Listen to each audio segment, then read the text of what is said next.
Doctor Who Freedom coming to you live from the parking lot as per every morning. There will be no parking lot on Saturday morning. They've already canceled that sucker. I love this. We've been scheduled going, I think, 3 months in a row. Saturday every week, and we've only worked one of them. Now, the chat seems to be working this morning, so we'll have to see how long it holds out.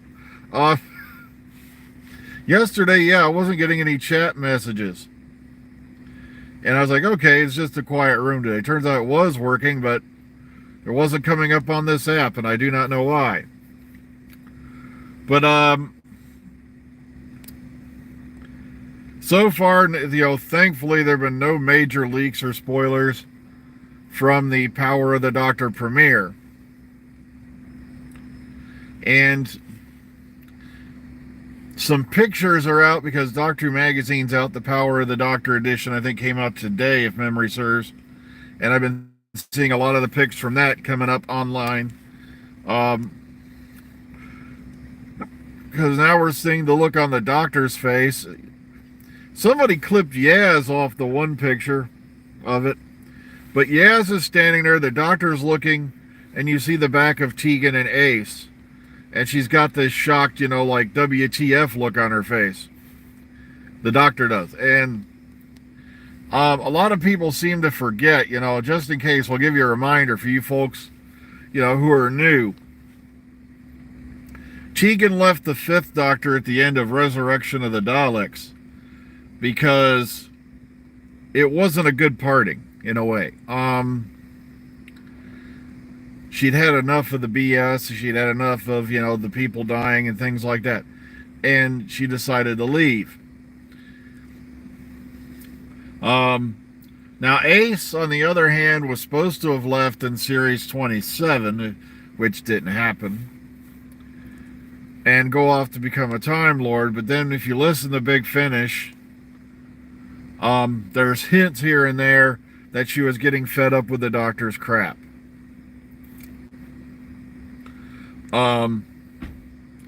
Because Sylvester McCoy was more like the chess player. He was, a devious little good.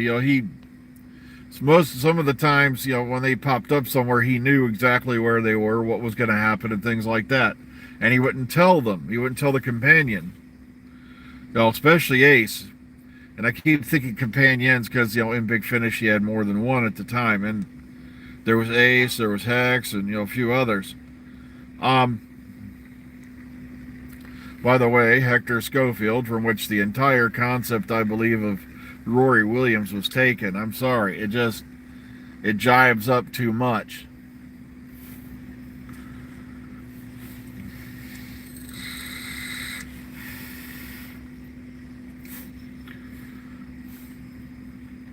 So a lot of interesting pictures going on out there today from Doctor Who Magazine. Someone claims in the comment box that Chibnall wrote the one, that terrible scene they were trying to use to tear this era of Doctor Who down. The socially awkward scene. And folks, I was going to do an entire video on that. Because my take on that scene, where Graham approaches, doesn't know if his cancer is going to come back or not, and things along that line, and then the Doctor backs off and says, "Well, I'm kind of socially awkward and all that, blah blah," and people threw a fit about that. It turns out Chibnall wrote that scene based on his own experience with cancer, according to this person in the comment box. So I'm sitting there going, talk about a total in-your-face moment. But here's my take on it. So let's put this down, shall we? Okay, let's lay out the facts. You're the Doctor, time traveler.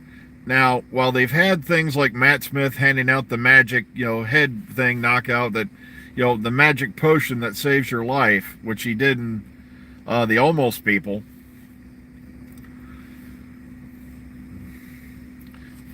They didn't do that.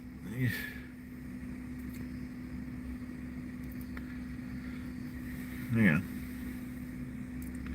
Oh, there was pictures came out in Doctor Magazine today. We're talking about that briefly. May go over them again tonight. Like I said, it just depends on what kind of mood I'm in or not. Like I said, we'll see. But like I said, then someone brought up that they read, I think it was in Doctor Magazine that the socially awkward scene, the scene that was supposed to destroy Doctor Who. All right, let's put this in perspective. Let's say I'm the doctor, okay? Someone approaches me worried about their cancer. Now, if I tell that person everything's going to be all right and I'm lying, not going to end well for that person, is it? Or even worse, I say, well, don't worry, it's going to go in remission and you're never going to hear from it again. You've got a long way off yet. But what if that inspires that person to do so, start doing really stupid shit? Well, doctor said everything's going to be fine for a while, so I'll go jump off a building. I'll start sky gliding. I'll start doing parachute diving, things like that. And something goes wrong because that's an alteration in the timeline. You see what I mean? It's not like you can just give away a person's future. It is a very awkward way, thing to answer. Because if you tell the person, don't worry about it, everything's going to be all right, they may go off and do something stupid. Or what are you going to do? Tell them, yeah, you've got about 2 weeks to live. That would just be completely insensitive.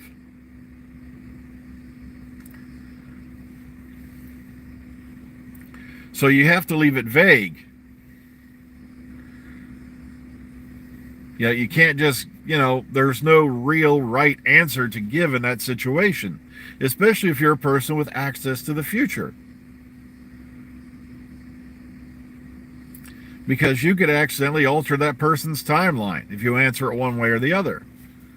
And a lot of people don't want to realize that, though, because, Chibnall's woke, Jodie's evil. She said bad things about the Not My Doctor people online, which they deserved, because they were acting like infants. I was wondering when that light was going to pop back on. Okay. So, if that is true, like I said, I'll have to go look this up later. Chibnall wrote that scene based on his own experience with cancer. Then it's kind of like a big FU to the people who have been using that scene, to complain about the show.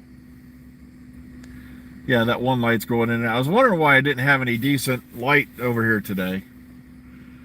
Huh. Ah, well, it'll be something they fix in about 100 years. But like I said, the shot that caught me off guard that was out in Doctor Magazine it's that picture of Tegan and Ace, and it's obviously the other side of a photo we've seen before, and it's the doctor, realizing who she's looking at. She's like, okay, I know you two, and it didn't end that well. Like I said, Ace's ending, I don't know. There was a fake story out on Reddit claiming we're going to find out why she left. Like I said, I'll believe it when I hear it, because Big Finish has taken that story in so many different directions now. But also you have to remember you're dealing with alternate timelines and things like that. I loved how they explained, and I think it was Perry and the Pescaton paradox, that because of various things that happened, the Time Lord explains to the Doctor that there's basically now like 5 versions of Perry running around. Thanks to some, Time Lord jiggery pokery.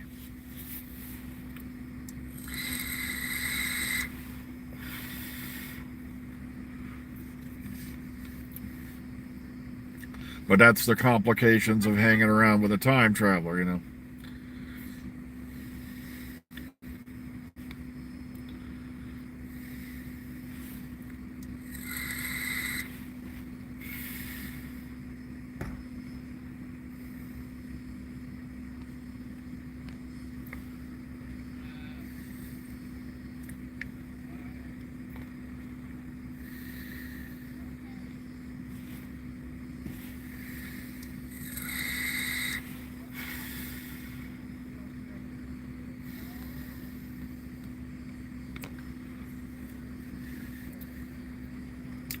But I just love how, sorry I went blank on you there for a minute. I was just listening to some folks going off, inside her. I love how they tried to make this era of Doctor Who into the redheaded stepchild of the whole thing. It has to be destroyed. It has to be removed. I'm going to pretend this whole era didn't happen.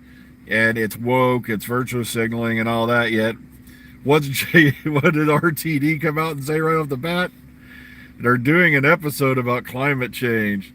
And I'm sitting there going, yeah, guys, you've been comparing this show and all that.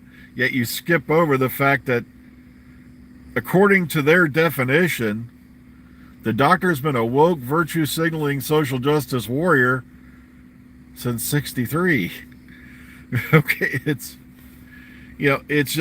so vague. It's what do you call it? It's doublespeak. That's all it is, and that's all they have. It's propaganda 101. And the scary part is these guys get thousands of views, hundreds of thousands of subscribers, and you're tuning into nothing more than basically an amateur armchair, guy who probably who watches every episode, but he despises it. And I'm sitting there thinking, wow, you'd think an intelligent person wouldn't waste their time on something they didn't like. But no, they'll watch every single episode so they can cherry pick all the parts they don't like out of it and then turn it into a political statement. And that's exactly what a lot of people are doing. And there's so much of it out there right now, so much groupthink. I was warned about groupthink back in frickin' middle school, because we read a whole essay about it. And it seems like, a lot of this stuff scares me that's out there now.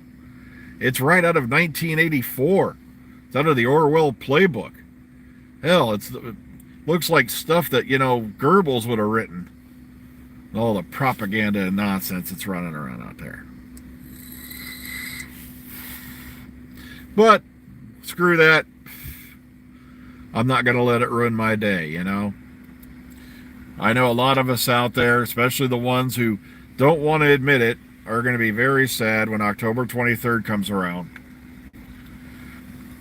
Because I think it's going to be an actual case of be careful what you wish for. You just might get it. Because if they're really been, going on about this whole era the way they have, just wait till RTD gets started again.